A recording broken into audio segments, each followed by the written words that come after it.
back on the Toyota today. Took a couple day break from it. Had to run around, get a couple little things. Got the coolant filled up, got the oil filled up. I got to build some spacers for the clutch slave cylinder because it's too close to the starter. It actually touches it. For the longest time I had an Allen bolt in one side of the starter and that cured the problem. But it was very annoying for how many times I've had the starter in and out of the truck. I'd have to carry a 9/16 socket for one bolt and a 3/8 Allen wrench for the other. It's just annoying. I'd rather have two of the stock bolts in there. So I put two bolts in there. I have to make a little spacer. Do that here in a minute. But before I can fire the engine off, the last thing I need, I decided I'm not going to put the mechanical fuel pump back on it.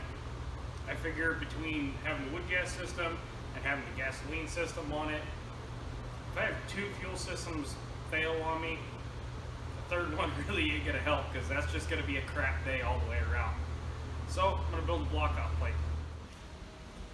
I've had more than one person throughout my lifetime complain to me about how much crap I keep, how much stuff I just rat hole away, never knowing what I might need.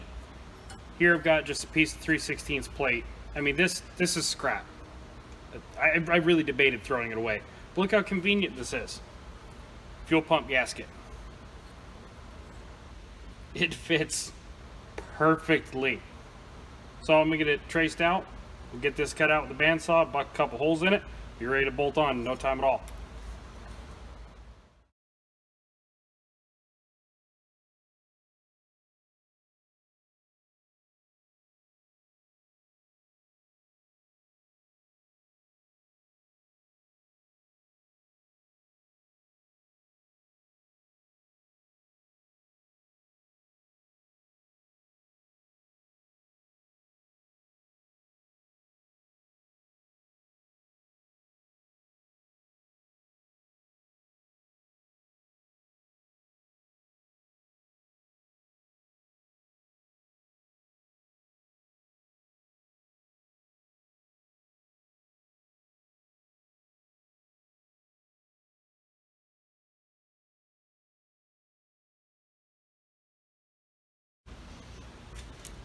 So for about 10 minutes of work with a bandsaw and a drill and some drill bits, yeah, it was just a piece of scrap metal, but I didn't have to run out and buy it for 11 bucks. Well, it's snowing outside, and I definitely drove the wife's car today, so that's nice. I still got to do a valve cover gasket on that thing tonight. But other than crappy weather, got the truck all dialed together. Like I said, everything's topped off.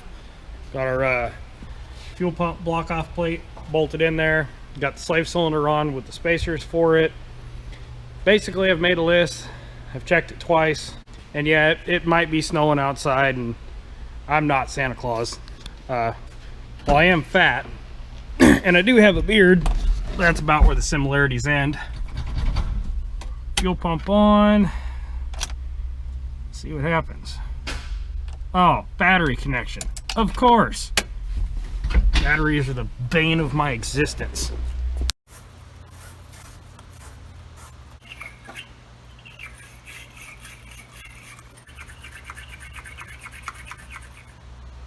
Get your mind out of the gutter.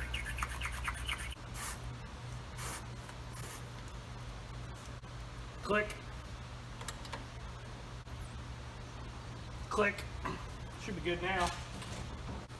I've never said that before while cleaning battery terminals for the third, fourth, or fifth time.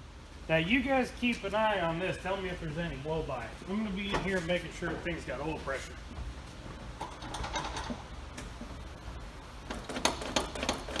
Gotta pop that.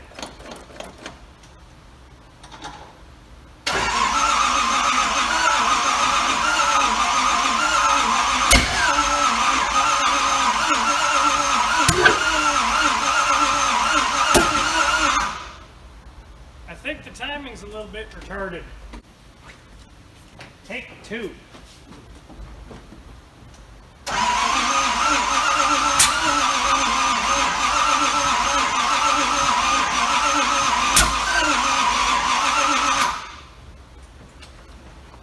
Alright, tank distributor is 180 out.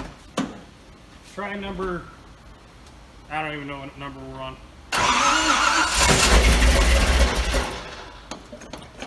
That's a much better reaction.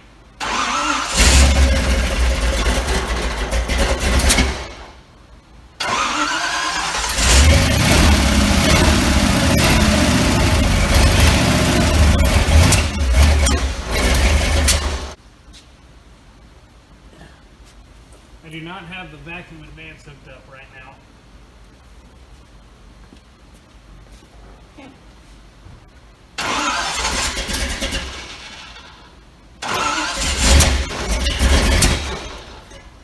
Remember that carb has got some nasty schmoo in it.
Alright, that's the cam break in.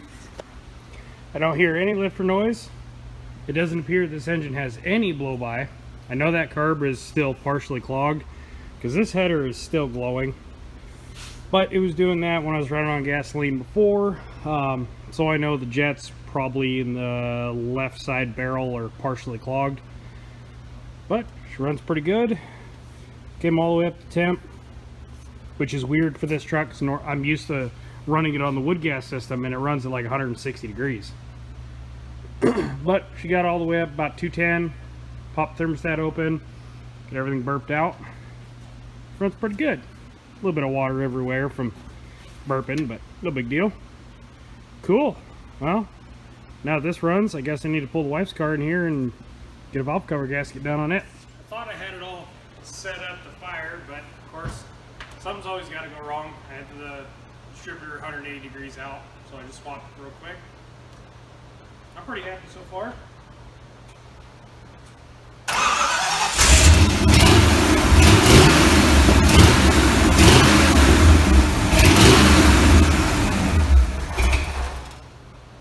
The only issue I have now that I've gone down to a stock, was it 8.1 to 1 compression engine. 2.5 inch pipes on this truck currently. I should have gone with 2 1/4 originally. This engine doesn't flow enough to need that big of exhaust, but now with the lower compression ratio, I can hear it in the exhaust. It just sounds hollow. It doesn't have that good, aggressive small block Chevy cackle and pop in the pipes. Now it's just kind of a dull blah, blah, blah, blah, blah, blah, blah, where before it had that bark to the exhaust. That's all right. I can live with that.